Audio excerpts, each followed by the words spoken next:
Welcome to Gifted Underachievers, the podcast for mid-level creatives with delusional ambitions. In this episode, Pat and James talk with author Richard Kelly Kemick. We start off with a softball question, pen or pencil, but then move into more serious turf, such as Richard's writing and publishing process, which includes no small amount of rejections, as we are all used to. The pleasure of working with a fabulous old-school editor, moving up the rejection ladder. Can an arts community become too dependent on grants? And relatedly, can funding abundance disconnect the artist from their audience? From there, we move into our favorite authors. The writer should work harder than the reader. When applying for a grant, have an idea, not an emotion. Rejection is just another step forward. Richard's top 5 grant pitch tips. How being creative forces you out of yourself. And of course, there is no better life than the creative life. Hey, James. Yo, Pat. Guess who's in the Gifted Underachievers Clubhouse? Guess who's in the Gifted Underachievers Clubhouse today? I know, we're messing this up already. Well, you know, we're overflowing with gifted achievers, I think, right now. It's crazy and it's great. And so today we have Richard Kelly Kemick. Is that how you pronounce your last name, Richard? Yeah, you're bang on. You're bang on. Oh my gosh, what are the odds? I guess the only other option would be Kemick, and Kemick sounded more normal. Yeah, so thanks for being with us, Richard. And Richard is a writer. I'm just going to read Richard's bio. Okay, James? Yeah, sounds good. Richard Kelly Kemick is an award-winning poet, journalist, and fiction writer. His debut collection of short stories, Hello Horse, was published August 2024 by Biblioasis. And I'm holding it up right now. We're audio only, so... Awesome cover. Yeah, I love the cover. He is also the author of I Am Herod, available on audiobook, the poetry collection Caribou Run, and the stage play Amor de Cosmos, a delusional musical. I love it when the word delusional is in anything. Yeah, we're big fans of the word delusional. Richard's limited series podcast, Natural Life, is an intimate and unexpectedly honest documentary on his cousin who is serving a life sentence without parole in Michigan. So, thanks for being here, Richard. Yeah. Thank you very much for having me, Pat and James. It's very nice to meet the two of you. Yeah. So Pat probably has something to bring up, but I was reading this interview of you, Richard, and I got to say it's really funny because the first question, the guy runs on it feels a little long for a question, but he ends it with a space straddling the northern half of Alaska-Yukon border. If so or not, how did that influence and shape the book? And your first line is, "I'm a fraud." So, so immediately we're like, okay, there's some humor here that we work with. And then this person asks another long question, and you respond, "Christ alive, these are difficult questions. Whatever happened to you write with a pen or a pencil?" So I'm going to start. We're going to go easy at the beginning here. Pen or pencil? Pen, always a pen. Though I have been told that my notebook gives "quote unquote" off-putting and serial killer vibes. So I keep that closed door. But always a pen. Always a pen. And that's what hilarious. kind of pen? Ballpoint, black ink, blue ink? I have black, blue, and red, and then I use a fountain pen. And I really love that just because I'm kind of a sentimentalist. So the pens I've had, they're not fancy. They're just Lamy Safari pens, but I've had them for a while now. And it's nice to kind of go through ink and feel some just modicum of accomplishment. Well, yeah, you get a little bit of on your fingers, because Yeah.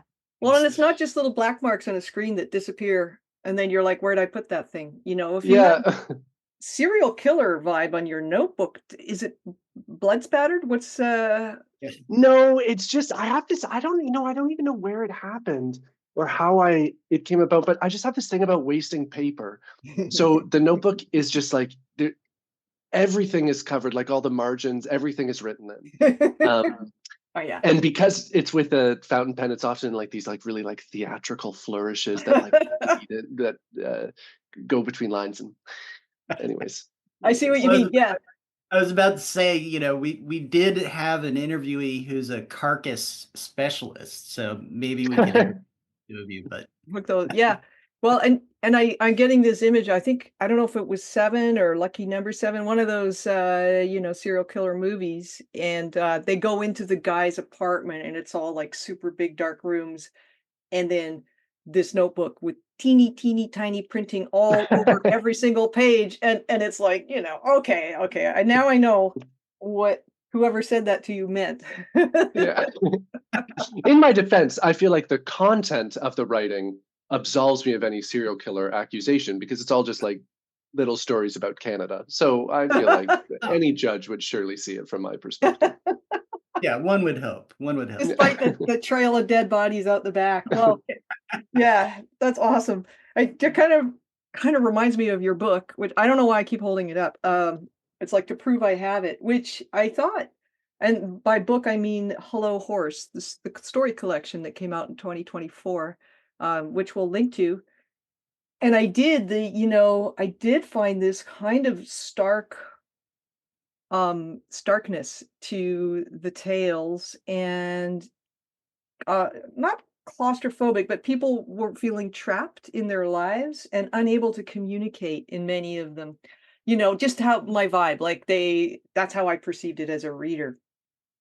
And but there's comedy too. It's comic. That story about the teachers down in Mexico for a convention, I laughed out loud because Oh, thanks.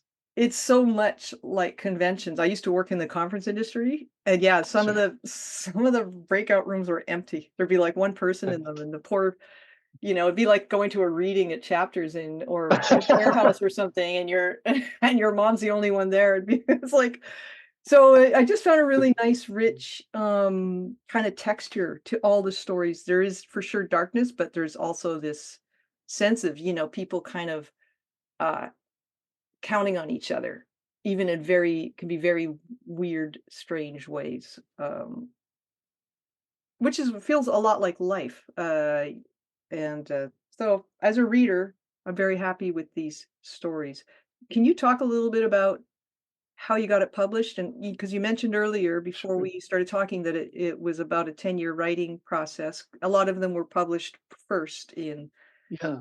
literary mags. So, Sure. Yeah, absolutely, Pat. Thank you for the kind words about the book. It's really nice of you. Um, the path to publication for this one was, yeah, about 10 years ago. I guess even more now, maybe 12 or something like that. I started putting together a collection of short stories, and all the short stories were linked, mm, or all the stories in that collection were linked. And then I was feeling great about that and submitted it, and it was rejected. And then I then scrapped that idea entirely and then wrote a new collection about animal stories. Was feeling great about that. That was rejected. And then I scrapped that entirely and then wrote like a non-themed collection, I guess you'd yeah. say. So without a gimmick. Feeling great about that. That was rejected. And so this takes the vast majority of that 10 years. Um, and then I just got really lucky. A lot of those stories in those failed manuscripts were or sorry, not a lot of them, some of them were picked up by magazines and journals along the way. Mhm. And then after the third manuscript's failure, one story was in a magazine and happened to be read by the editor John Metcalf, Mm. who's with Biblioasis. And John contacted me and said, "Do you have a collection you would like to submit Woo! to the press that he's with?" Yeah. And actually, I don't think John has since become a very good friend of mine. Like I sent him Christmas cards and pictures of the kid, but I don't think him and I have actually talked about this. That I sent him a manuscript years before he Oh, contacted me, and he never got back to me. And it was one of those failed manuscripts that I sent somewhere else eventually, and then it was turned down and so forth. So when he originally contacted me, I thought it was in reference to the manuscript I had submitted like 6 years earlier that he was only like finally getting to now. But it was not. And so when he asked if I had a manuscript, I then went through these failed manuscripts and took what I thought were the strongest stories in each one, and then kind of stitched them together into this manuscript. So fantastic. yeah, I like yeah, that. I like that a lot, because one of the things about being a writer is it takes time, right? So here you get this opportunity, right? The editor calls up, say, do you have a manuscript or a collection? And it's not, oh shit, I've got to now spend a year writing a book.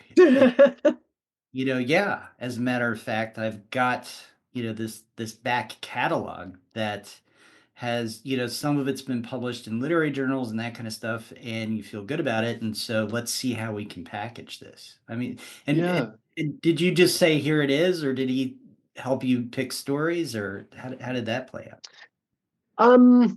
Yeah, he there were. Yeah, that's a great question, James.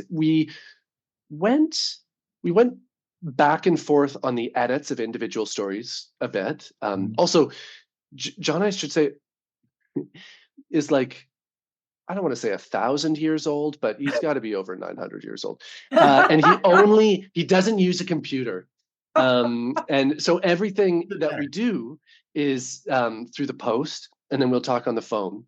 Uh, Wow. and yeah, yeah, it was, it was wonderful. It was really wonderful. Anyways, so we kind of go back and forth with edits of individual stories, and I would have to look again, but I think there were maybe a couple stories that I submitted as part of the original manuscript, if you will, that I think were eventually cut.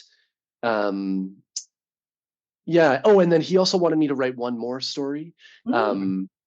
So that was kind of nice, and working on him with the story from scratch, where all the other stories had been edited previously by magazine editors and so Yeah. forth as well. So that was really nice. Can you tell me Um, which story he asked you to write? yeah, actually, Pat, the one you mentioned a second ago about the teachers' conference. Oh, no kidding. Why did he Yeah. want that one? Did he Yeah. say? Well, so he just wanted. Yeah, he felt the collection was short. One Hmm. story. He just wanted one Really? story more, and And uh, did yeah, he I've say? been. Oh, sorry, James. Sorry. No, well, I was just curious if there was a content reason as well. Like, you've he felt like we need something that ties everything together, and so we need another story, or was it really just we need to expand this? Yeah, I think the latter. Yeah, and I think that because he certainly did not give me any directive as to what he wanted the story about, or tone, or anything at all, Mhm. aside from the fact that he wanted one more story. And I'd been kind of kicking around this idea of setting a story at a teachers conference for uh, years. Um, and then so he asked for one, and I thought, like, you know what, I know exactly what it could be. Yeah. And working with John, I mean, it has been wonderful that he's edited, like he's worked with like Alice Munro and like huge names. So I thought it was also a real opportunity for me to have him come in to a story at the ground level, where all the Mm. other stories, as I had mentioned, had kind of been worked previously by editors. Um, yeah, and so I was able to learn a lot from him in that way, and it was a real opportunity. Yeah, that's so great. And I think that's like the dream, right? As a writer, especially a short story writer, because I write short stories too when I'm not Yeah, working with clients and stuff. And that idea that, you're going to send a short story out and you never know what's going to happen the second it, goes.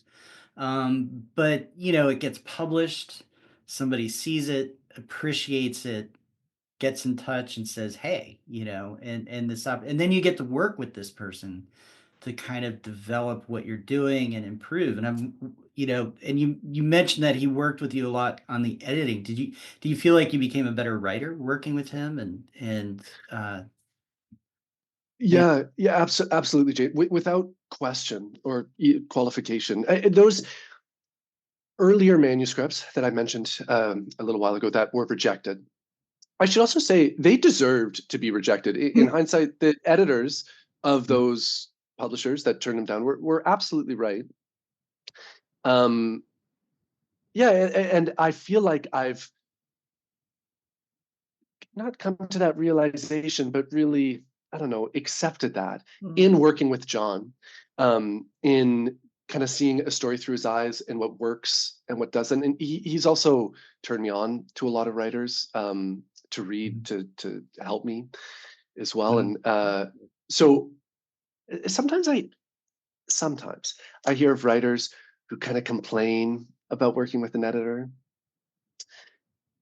And I feel I've just been, with the 3 books I've had, each one I've just been so fortunate that the editor has always, without qualification or exception, not just made the book better, but also made me better as a writer, which I then take those skills into further or future projects as well. Yeah, that is the dream, isn't it? I mean, I always wanted Yeah, to work with an editor because I'm more, I don't really write short stories, I write novels, but sure. my dream for I had one, get quite far up the rejection ladder Sure. at Penguin Imprint, and then my only dream really was to finally I would get somebody to help me with the damn book because it was flawed. I knew that, but I couldn't fix it myself. So, but that doesn't happen at the Big Five anymore, as far as I know. It's the days Yeah, of Thomas Wolfe and I Yeah, forget. Perkins. Yeah, the Perkins Jeff Wolf. Perkins, yeah, they're gone. I yeah, can't bring a story in a red wagon, and and get an editor to read it and go, okay, no, this, no, no, here's an idea, So that's right. really great that you can do that with still in this day and age with the Yeah, shorter form. Pat, I completely agree with you of how rare of an opportunity it was and is. Um, yeah, and I absolutely agree with you too about how, in some ways, I feel like a book, like as you talk about with the Big Five, it's not common to be assigned an editor so much anymore as like maybe like a copy editor and a proofreader. Yeah. Um, yeah, that it's almost in my sorry, not holy, humble opinion, humble. Holy humbleness.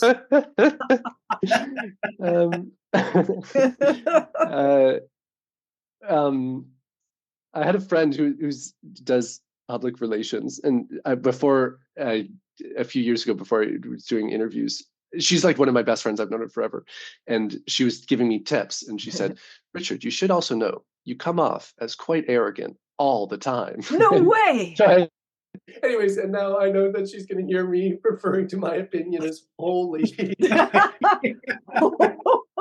Well, Yeah, we might. well, like Jesus, I am humble too. So You don't come just to whatever your friend's coaching did, it totally worked because I've met Well, arrogant that's people. You're not one of them, so. that's very nice of you. It's very nice of you. It's very nice of you. Anyway, sorry, go on. Yeah, You were but getting I your do holy opinion. completely agree with you that without an editor, I, I don't know. It's almost like a book can't realize, in my opinion, it's the fullest version of Yeah. itself. That you'd never have like a video, like a movie that was unedited. Oh, that's right. right. Yeah, and so I feel really fortunate to have had this Yeah. experience, And especially because of how rare it is. Sorry, James. Yeah. no. And I was just gonna say that, and I think this is true for all artistic domains, right? Mm, Which is that, and maybe in the past it was easier to find somebody to create that relationship with. And obviously there's the wolf, the sort of the idealized and depicted in Hollywood relationship between editor and writer and that kind of thing. But, perhaps it was easier for a writer who's trying to figure themselves out, and not just the young writer, but any writer, running into that editor who can nurture their talent and kind of guide them. And since the Big Five isn't doing that so much anymore, were very, I think, fortunate, and obviously he read something in you that he really appreciated and wanted to develop, which is great. Yeah. But, I'm wondering if people now have to fall more into the paid category, right? Which, is what Pat and I really do a lot of. But coming up with the money and finding someone that you trust and believe in and that kind of thing, as opposed to this more organic process. Yeah, absolutely, absolutely. James, it's something and I think Pat and I chatted about this a bit before, is that there are also grants for editors, or like for grants for writers to pay editors.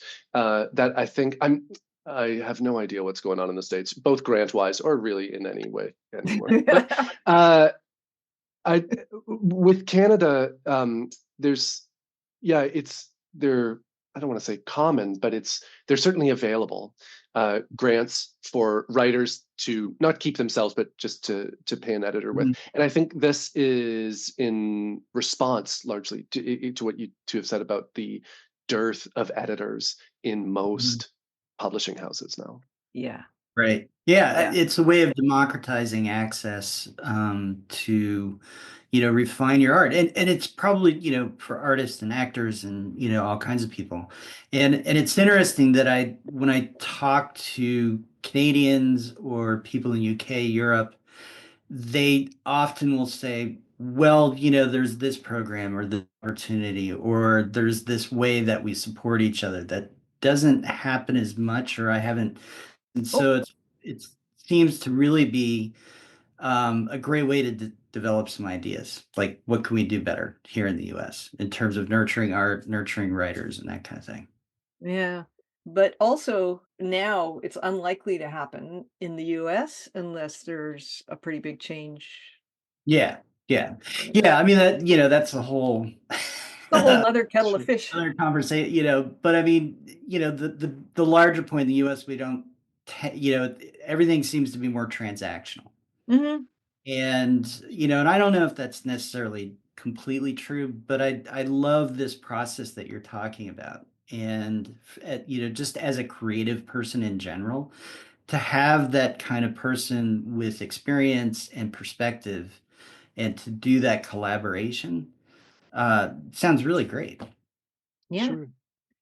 Yeah. And just out of curiosity, so because the way you worked with John Metcalf is, did I get that name right? Yeah, exactly. Okay. Yeah. Uh, is that he saw your story and then got in touch with you, and you had already subbed to him, and he's with Biblioasis. I'm Mhm. curious, where did he see your story? Did he say? Well, you would Yeah, know. in the Fiddlehead, Oh, in the Philhead. So which it's is a actually quite close to New Hampshire. Yeah, just up in New Yeah. Brunswick. well We've been respected. rejected by them. Thank you. You're not alone. Yeah, Oh, so well-respected literary mag, and I think the scene is a little different in Canada, and I'm talking through my hat, but I have been, aware of local publishers just because Anvil Yeah. Press in Vancouver, who also publishes Subterrane, Mhm. or I think you've been published, I'm pretty sure. Um, I had a little more, insight into how they operate, and it's sort of more supported by the government. It does, in a way, uh, make it easier for people to submit their stories because it's not a commercial, not necessarily 100% commercial enterprise. They publish literary fiction in their mags 99.9% of the time, and poetry and stuff like that. And so, does the average reader, I like Ellery Queen's mystery magazine because I'll read Mhm. anything, but sometimes those kinds of publications have to be supported either by through government grants, which in Canada seems to be the case, or through MFA programs, which in the States seems to Sure. be more common, and also in Canada, like Prism. Um, Sure. so it is kind of a thing where if you write that type of fiction, you have you have a place to send your stuff. Mhm. If you write pot boilers, you still have a place to send your stuff, but um it's not as it doesn't seem as obvious. I'm not sure why I think that. Maybe because I look at Sure. lists from, poets and writers and they're like, "Oh, calls for submissions are open." They don't mention, you know, the lowbrow mags. Sure.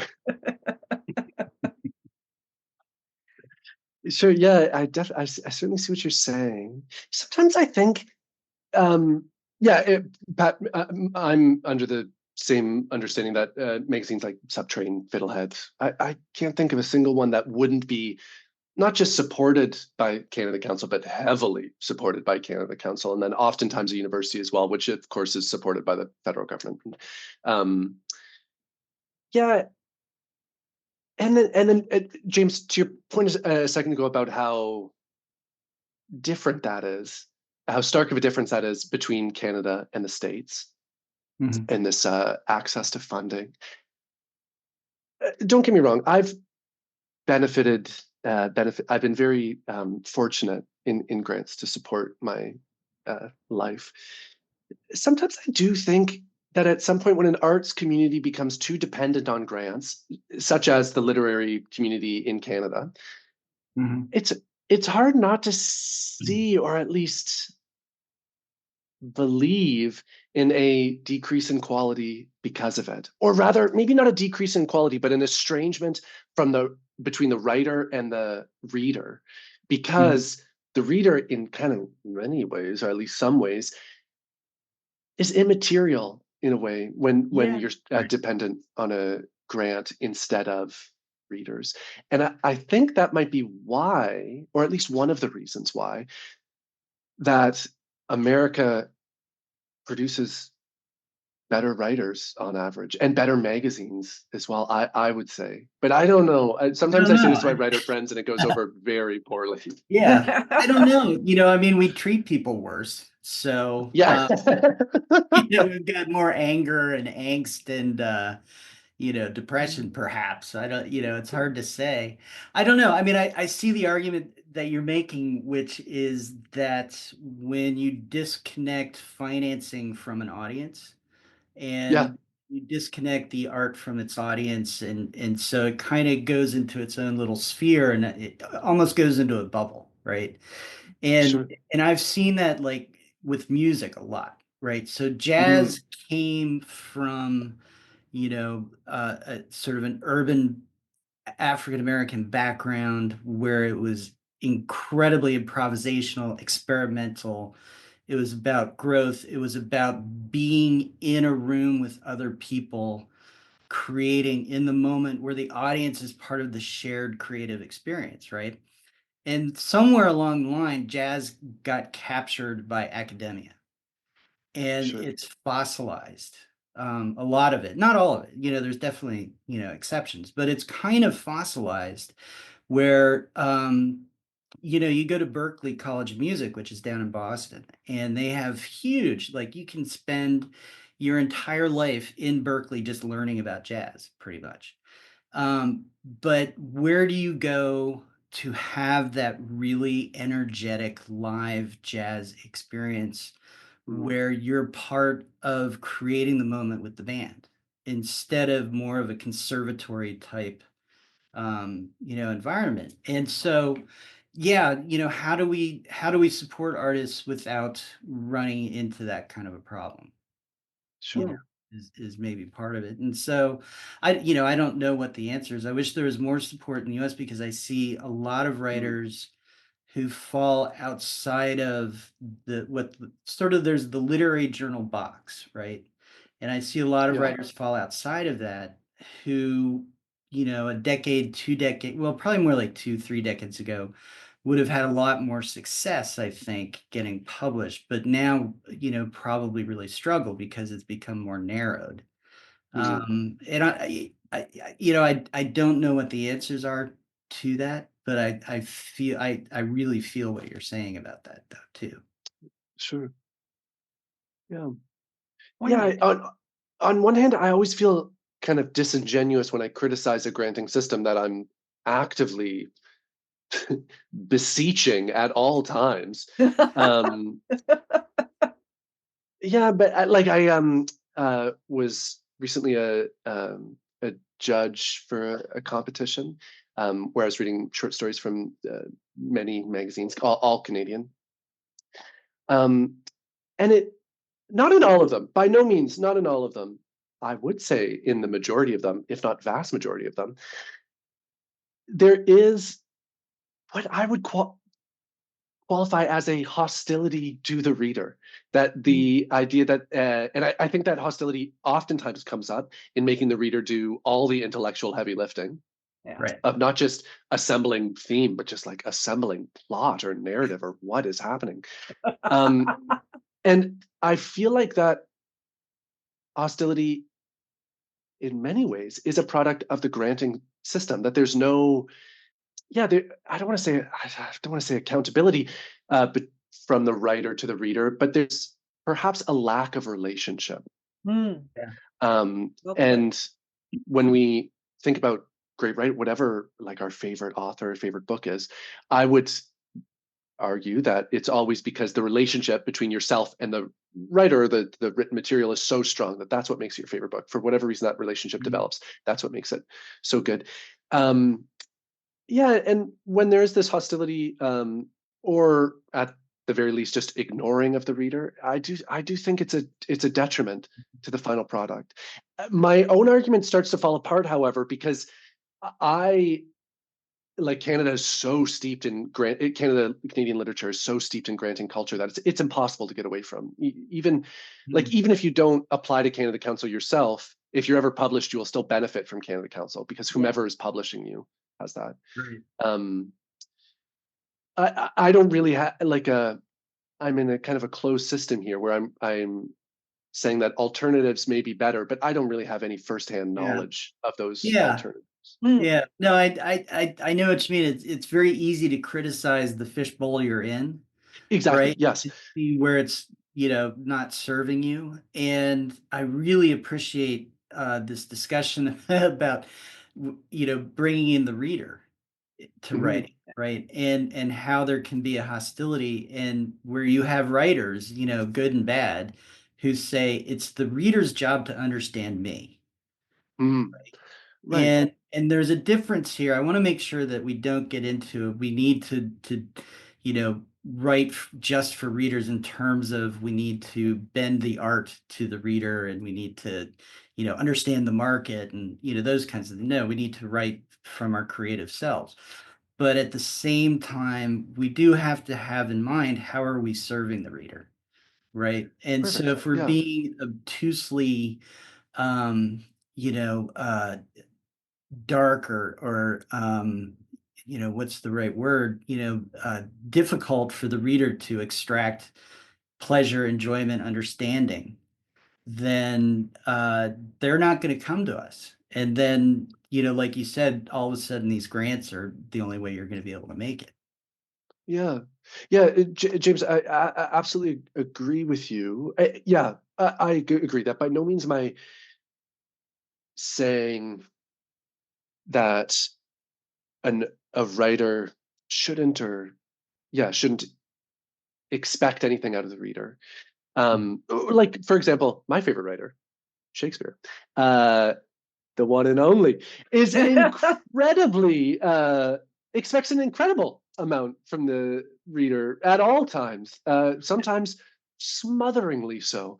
Um, I'm not saying that the better of a writer means the more passive a reader can be. No. Yeah. Right. Oh, no. Um, No. but I think the sweet spot, or maybe like the equation, is when the writer ought to be, just in my lowly opinion, uh, is when the when the writer is working harder than the reader. Yeah. So Shakespeare may be an easy example for this as well. That the reader's doing a tremendous amount of work, or if you're seeing it in person, the audience member is doing a tremendous amount of work, but never more than the playwright. Yeah. Yeah. No, That makes sense. yeah, absolutely. I mean, Shakespeare expects a lot of the reader, but he delivers a lot to the reader. And if you, as a Yeah. reader, are willing to put a little bit of effort in, you get a huge amount in return. And it's not I've just understood this abstruse kind of thing. I've discovered something really thoughtful and often humorous, Yeah. and often insightful about the human condition that remains true hundreds of years later, you know? Yeah, I mean, it's a great example. So, favorite writers, let's do a go around the Yeah. table. James, what's your do you have a favorite? Yeah. Oh, great. Yeah, well, so being a New Englander, I have to say John Irving, which is a dangerous name to bring up in this podcast, He's in the basement. because of his residence in a basement somewhere. It's undisclosed.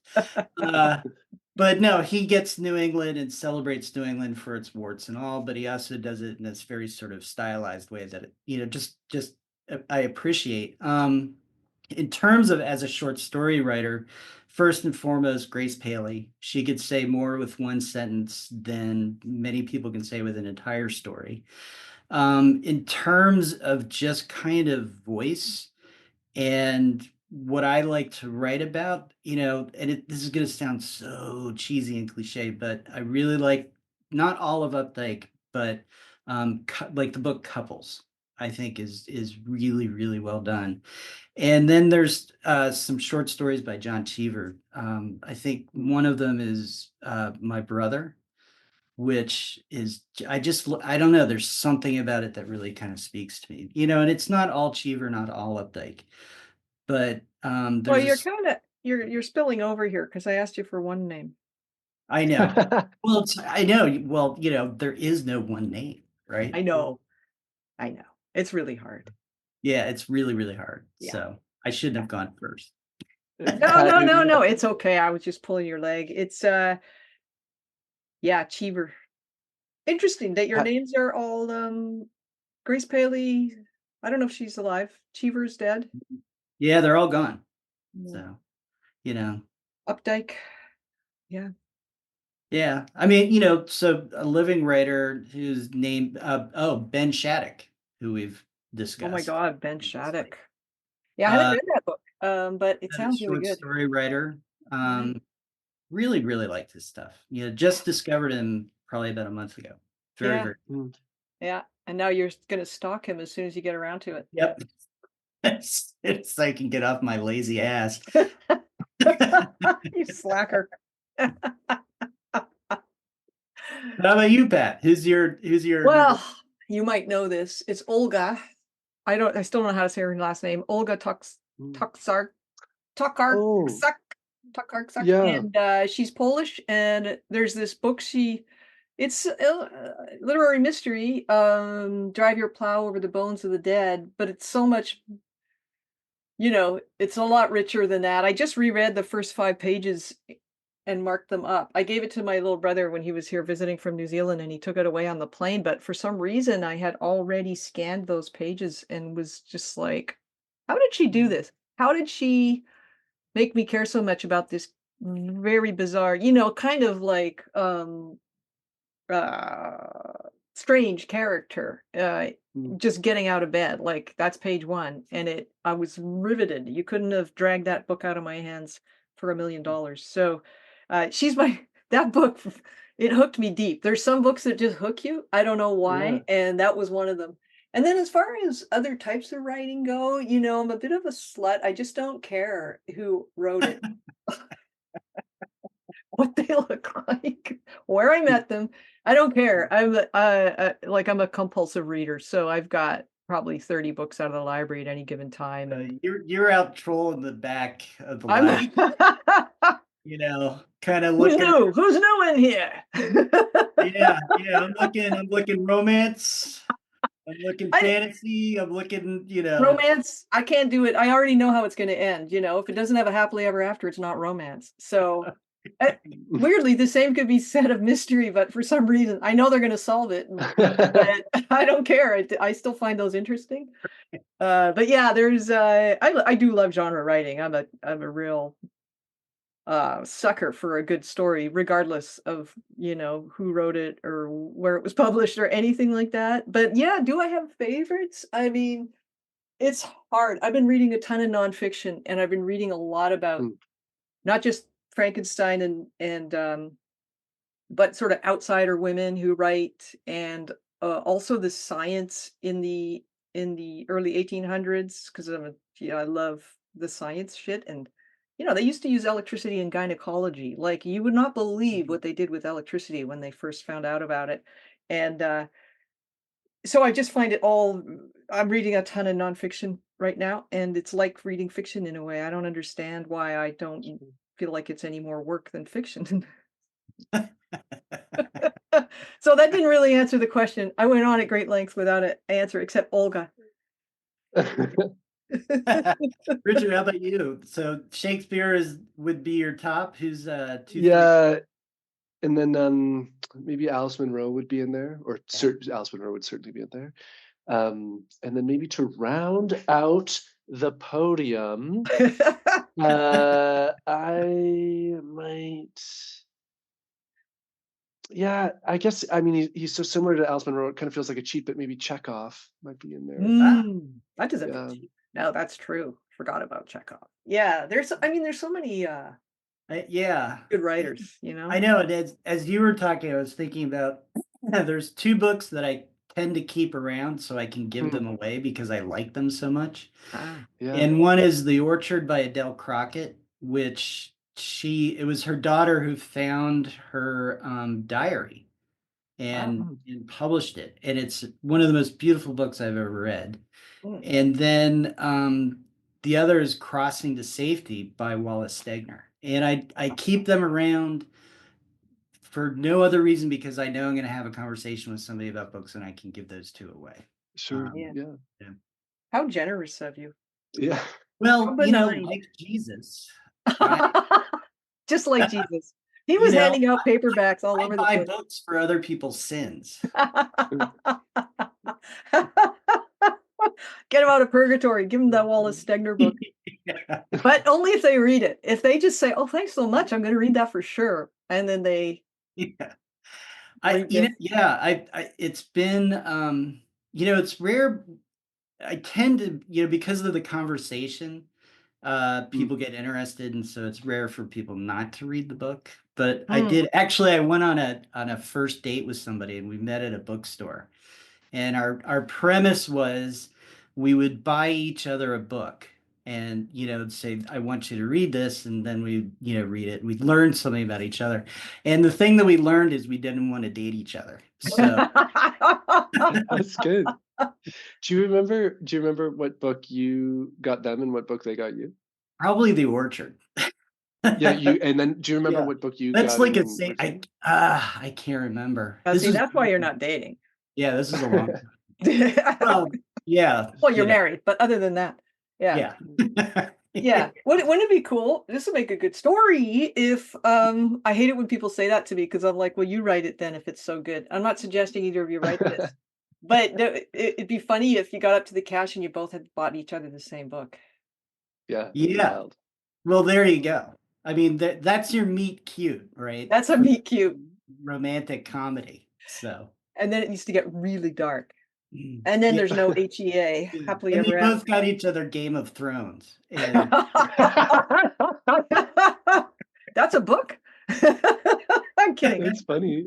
And then show each other their journals and they say, oh, you look like a psycho killer. What are the chances two of them are in the same car on the same day?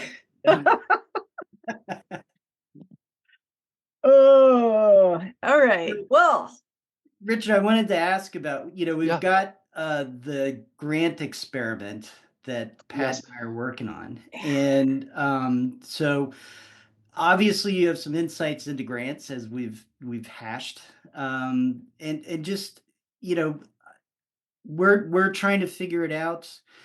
If you had to give somebody 5 tips for really understanding Oh, you know, talk how about to putting on the spot. yeah, yeah. This Sure. is the tough question. We're not, pen or ink Uh, here, or a pencil level. Uh, Curious, so here we are. Pat and I are doing this experiment, and we're having mixed success, but we're learning a lot. What would be the 5 things you would tell us that we need to keep in mind? I'm trying to brainstorm 5. I have 2. I Okay, can. two's enough. Two's enough. We'll work with 2. Counter offer, 2 things. um, the first thing, when I was at University of New Brunswick, I had a poetry professor who taught me many things, many things. Mhm. Arguably, the thing that he taught me that has stuck with me the most, or that I've benefited from the most, I should say, um, is that he was adamant that we should just apply to stuff. Mm, He was adamant in this with both grants and submitting our work to journals and magazines and competitions and blah blah blah. Mhm. Competitions might be there might be a caveat with that one that they often cost money. So he might kind of you might be partially enthused about that one. But for just submissions to magazines and especially grants, to just apply, that he said a lot of students think like, oh, well, I'm not a real writer, or I'm not good enough so I won't do that yet. And then they carry that, and then that mentality kind of sticks with them even after they graduate, and then it's just kind of the rest of their life. And I took what he said to heart, and it's really helped me. I used to be on the editorial board for the Fiddlehead, mm. and I've also had the fortune of serving as like a judge or a jury for competitions, or a jury member for grants. And it is all of those were such valuable experiences, because it showed me that even in my grant applications or submissions that were rejected, which is Mhm. the majority of them, it showed me not to get as bummed out as I used to get about those Mm. rejections. Pat, you mentioned a second ago that you had a manuscript that is, correct me if I'm wrong, that you said kind of made it up the rejection ladder of Yeah, Penguin. yeah. Yeah, just in my experience of being on the other side of the desk, that when something makes it up the rejection ladder, that's such a tremendous accomplishment. Yeah. Mm. That at some point, at some rung in the ladder, it really just is. They just have to choose someone, and by extension, not choose the other 5 that were in the running, or whatever. And there, um, so I would urge all writers, and even artists, even though I know nothing about other art forms, Mhm. um, to apply to grants. That Mm. if you're eligible, like if you meet the requirements, and I think again, just in Canada, a lot of grants have reduced their application requirements, or like Mhm. publishing requirements or Right. resume requirements. If you meet the requirements, yes, just apply. And then even if you get rejected, know that if you have an idea, you still made it along quite deep into the process. Good one. Um, Yeah. which would perhaps bring me to my second point, is to have an idea that you're applying with. I found, again, this is just in my experience of being a jury member, the vast, vast, vast majority of grant applicants don't have an idea, but they're applying. They're applying with an emotion, and which is tough to buy into on a jury perspective. So that if you have an idea and you're specific in that idea, that the higher degree of specificity that you're able to have, I feel like the higher of a likelihood you'll Right. be successful. If you have an idea and you're specific with it, that even if you're rejected, I would still wager a lot of money that you made it quite far into the process, and then just at the end, it didn't work out for Yeah. reasons beyond your control.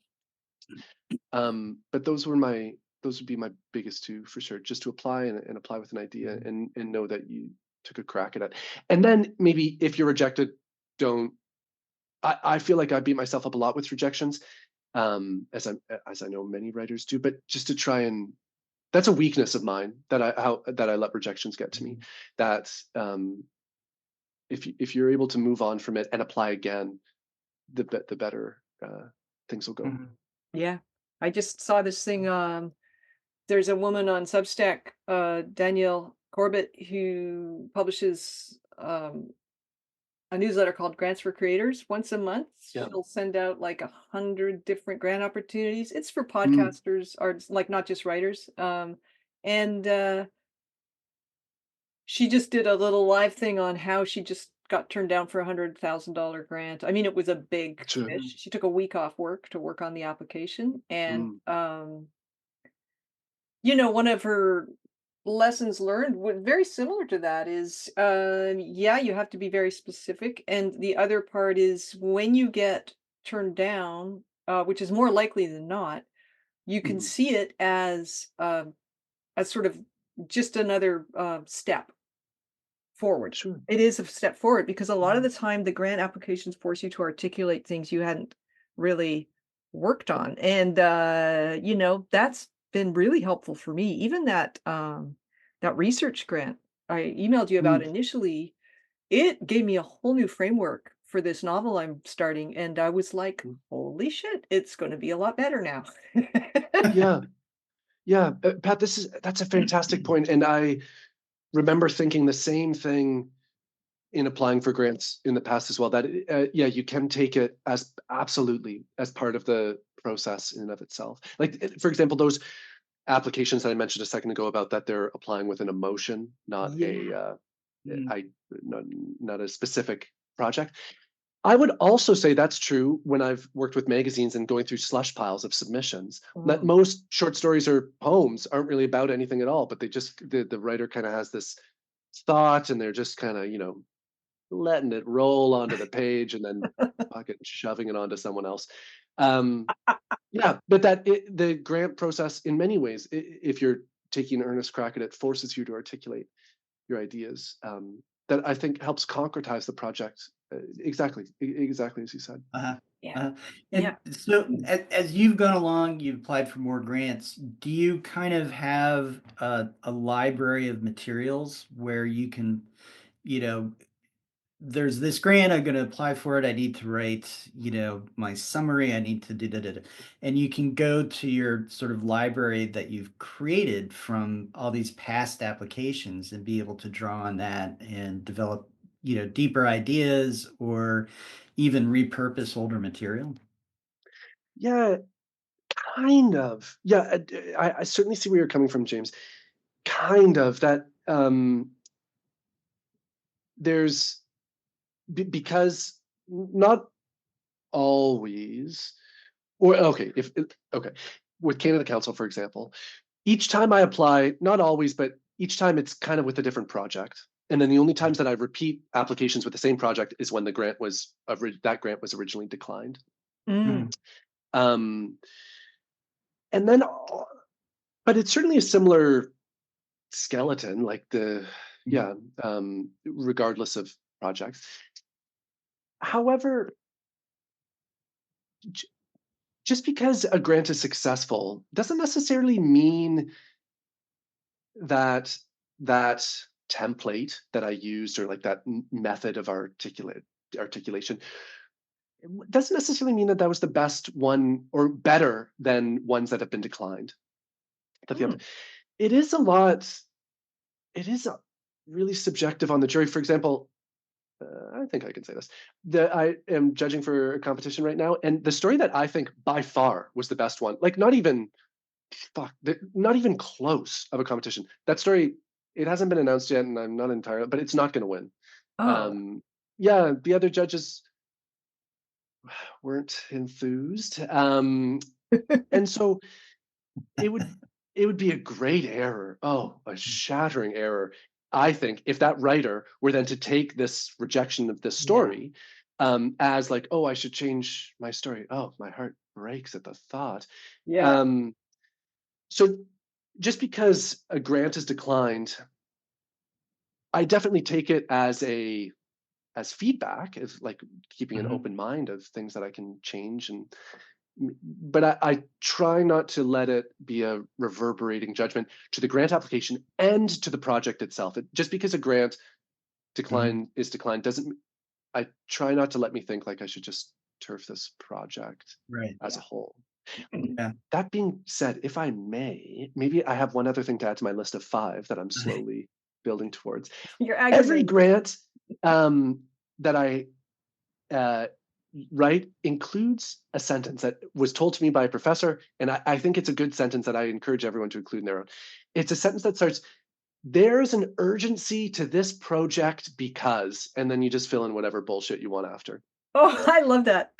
Yeah, and so every grant application I have includes this sentence, including the grants that have been declined, certainly. But I feel like it's a good sentence to include because you're not only arguing of why you deserve the grant, but why you must have the grant right now. Yeah. And I feel like that kind of elbows the Yeah. competition out of Yeah. the way a little bit. I think Yeah. that's brilliant. Mine might, I might adapt that to be something like, you won't fucking believe this, but. Yeah. But I'm gonna die if you don't send me Take the it, money. take it to the next level, Yeah. I really like that because, if you can think of the urgency for yourself, then you're less likely to I don't know if you suffer from this at all, Richard, but for me, I have to kick my own ass for the first 3 months of like I write longer stuff, but for the first 3 Sure. months, I'm like, "Oh, this is gonna be hard. Do I really want to do this again?" Because, I work full time and have a Sure. life and stuff, and you're working, you have a life. So how do you would you say how do you focus yourself into writing a new story? Is it something you have to do, or is it a decision every time? I would say that I was blessed in being born a Capricorn, and that really helps not a me. lot of Capricorns saying that, so.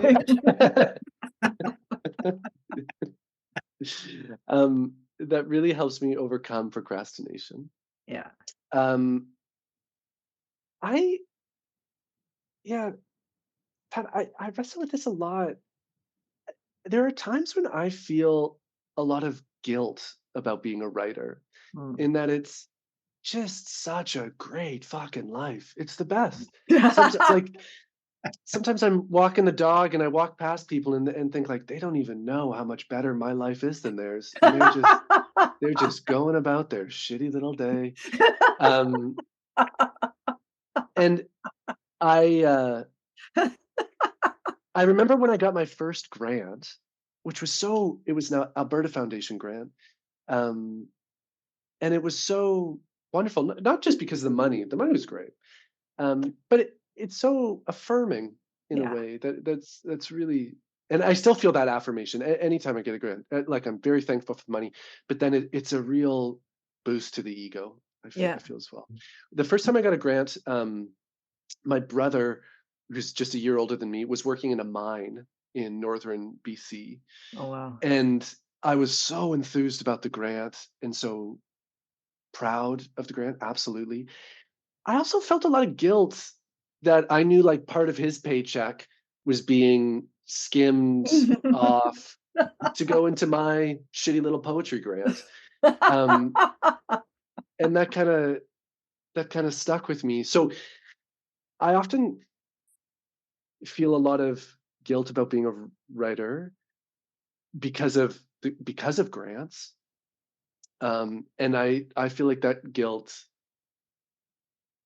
Yeah, when I say this out loud, it just seems wildly unhealthy. But I feel like that guilt kind of compels me to write. That I Yeah. think like if I've stolen this money from someone, the least I can do is fucking write a few lines and try and Do make the it Well, work. happen. I'm gonna Yeah. suggest that there's something underneath too. It's not just the grants. There's something you said earlier when you're walking by a group of people. It sounds to me for me, it's more of a survival thing. I don't know how I could survive this world if I didn't have a hobby that Mm, forces me to think about things differently. mm. Um, but I'll just spitball and you tell me if it's right or Yeah, yeah, yeah. wrong. I feel like there's something about being a writer that when you are forced to, because you want to write a story, you're forced to really observe. It makes Mm. you happier. Sure. Yeah. Yeah, absolutely. Yeah, I feel it really opens myself up to the world. Um, yeah, and listening and observing and yeah, yeah, yeah. I agree, Pat. I definitely agree. Is that I'm just thinking for because I know you have a son. It's also great for kids to have that kind of distance sometimes. I remember Mm, one of my daughters was in trouble at school, which never happened. She's very law abiding, and she was in fourth grade and or grade four, as we say in Canada, and she had to go sit outside the principal's office. And she knew it was mm, going to happen. It was like the teacher said, "Tomorrow you have to go talk to the principal," and then she was like, I don't know how I'm gonna stand it, and I was like, "Well, just pretend you're writing a story about somebody who got sent to the principal's office, then you'll be mm. able to look at everybody going by and say, 'Okay, what are they wearing? Are they making eye contact?'" Like, it allows you to create this buffer between you and reality where you don't feel as responsible because for me anyway, because Sure, you're taking notes. sure. Yeah. Yeah, any life event, that's tragic is a tragedy, but it's also a great career move. Yeah, there's some shit that happens where well, Mm, actually, Richard, you've got some very detailed, incredible stuff in your stories in Hello Horse. And, I bookmarked, but like I dog-eared the pages of stuff. There's about 20 pages dog-eared in this book. Oh, there's one where it's in Hello Horse, actually, where you say, uh, if you've never seen a wild horse before, you've got this all wrong. And you've got this fantastic description of a wild horse. They're shrunken, almost dwarfed. They've got this patchwork coat that's stitched across their bodies, matted manes, chipped hooves. They're as majestic as a stray dog, but they have that beauty that comes from never being close. I mean, it just it raises the hair on my arms because oh, I've thanks, Pat. never seen a wild horse, and yet I understand there's this kind of otherness about them that speaks to the character who's talking in this story, and I think that's what being a writer can do for you. It forces you out of yourself. Mm. Yeah, I um, that's first off, that's really nice of you to say, Pat. Um, yeah, I I remember when I kind of I don't want to say made the decision to be a writer, but maybe that's it. Um, yeah, and that how much it changed how I interact with the world, Mm. um, irrevocably in many ways, and I feel really fortunate for that, very fortunate for it. Uh, yeah, that it does. I don't know. It's kind of intoxicating in a way. I don't know. There just seems to be like all these like piles of cash just around in the world, and you just have to go up and and just grab as much as you can. Um, yeah, and it's just inexhaustible. Yeah. Maybe that's the way to say it. And, yeah, yeah, Yeah. Yeah, like it's like life serves it up, and you could take that any way you want. yeah. If that was a sentence coming from somebody who works in a mine, maybe life is So serving up shit that they're not interested in. But and I'm not saying that's what happens when you work in a mine because I've never worked in sure. one. But life serves it up, and if you're a writer, you get to enjoy it in a way. Yeah, yeah, absolutely, Yeah. absolutely. Mm. Cool. First, thanks to Richard Kelly Kemick for his time and such a wonderful interview. We really enjoyed having him on the show and hope to have him back again when he's putting out his next book or has something new to announce or just feels like having a chat. We really, really enjoyed our time with him. And to our listeners, thank you for listening to Gifted Underachievers, the podcast for mid-level creatives with delusional ambitions.